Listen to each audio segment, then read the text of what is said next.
Internet के युग में सबसे तेजी से अगर कुछ बदलाव आ रहा है तो उसकी वजह आर्टिफिशियल इंटेलिजेंस है। आर्टिफिशियल इंटेलिजेंस ह्यूमन इंटेलिजेंस की नकल है जिसे मशीनों और कंप्यूटर द्वारा इस्तेमाल किया जाता है।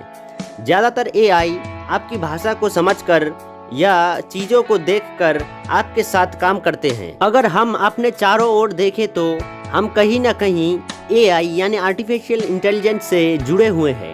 चाहे हमारे एंड्रॉयड फ़ोन का गूगल असिस्टेंट हो या अमेज़न की एलेक्सा या एप्पल की सीरी हो या फिर माइक्रोसॉफ्ट की कोर्टाना, यह सभी हमारे फ़ोन या कंप्यूटर डिवाइस में इनबिल्ट होती हैं, जिससे छोटे मोटे काम हम आसानी से कहकर करवा सकते हैं। इसके अलावा हमारे बहुत सारे गैजेट्स में भी एआई इनबिल्ट होते हैं, जैसे कि headphone, smart watch, Bluetooth speaker. यह भी ध्यान देने वाली बात है कि बहुत सारे वेबसाइट पर चैटबॉट होते हैं जो आपकी छोटे मोटे परेशानियों को कस्टमर सपोर्ट की तरह सुलझाते जाते हैं।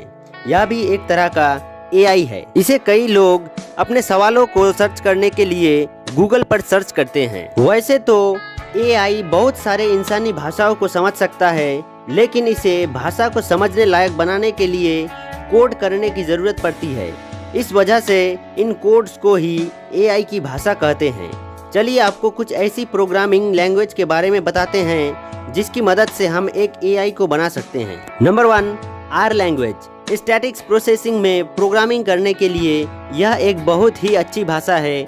आर डेटा एनालिसिस पर्पस के लिए एक ओपन सोर्स प्रोग्रामिंग लैंग्वेज है। इसकी मदद से एआई के लिए inbuilt function feature, object oriented nature और विक्टोरियल कंप्यूटेशन का फंक्शन बना सकते हैं। Number 2, Julia language. जूलिया नई भाषाओं में से एक है जिसे वैज्ञानिक और तकनीकी क्षेत्र में कंप्यूटिंग फंक्शन को ध्यान में रखकर बनाया गया था। इस प्रोग्रामिंग लैंग्वेज में ऐसे बहुत सारे फीचर्स हैं जिन्हें हम डायरेक्ट एआई प्रोग्रामिंग में इस्तेमाल कर सकते हैं। Number 3, C++।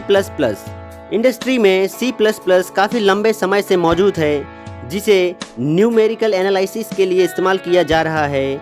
इसलिए इसमें बहुत सारे ऐसे फीचर्स भी हैं जो हमें एआई प्रोग्रामिंग करने में मदद करेंगे। Number 4, Prolog. यह आर्टिफिशियल इंटेलिजेंस सॉल्यूशन के लिए इस्तेमाल की जाने वाली प्रोग्रामिंग लैंग्वेज में सबसे पुराना है।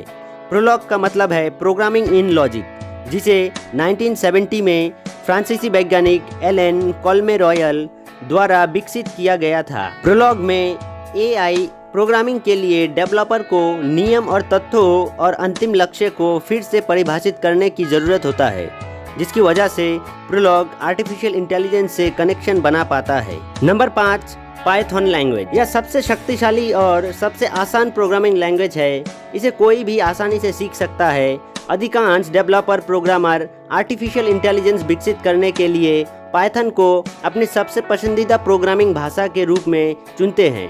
इसके अलावा पाइथन एक प्लेटफॉर्म इंडिपेंडेंट प्रोग्रामिंग लैंग्वेज है जिसे डीप लर्निंग, मशीन लर्निंग और एआई के लिए एक बेहतर प्रोग्रामिंग लैंग्वेज माना गया है। Number 6, Java language. Java learning solution और इंटरप्राइज डेवलपमेंट को विकसित करने के लिए सभी लैब डेवलपर्स और प्रोग्रामर द्वारा सबसे ज़्यादा इस्तेमाल की जाने वाली प्रोग्रामिंग लैंग्वेज भी है। यह भी पाइथन की तरह एक प्लेटफॉर्म इंडिपेंडेंट प्रोग्रामिंग लैंग्वेज है जहां वर्चुअल मशीन तकनीक की अनुमति देता है, जो आपका सिंगल वर्जन बताने में आपकी मदद करता है, जो आपके बिजनेस में काफ़ी हेल्प करता है। इसका एक खास बात यह भी है कि यह अगर इसे एक बार किसी एक प्लेटफॉर्म पर लिख और कंपाइल कर लिया गया तो इसे बार बार कंपाइल करने की ज़रूरत नहीं है। इस वजह से इसे वोरा भी कहते हैं। वोरा का मतलब once written read run anywhere.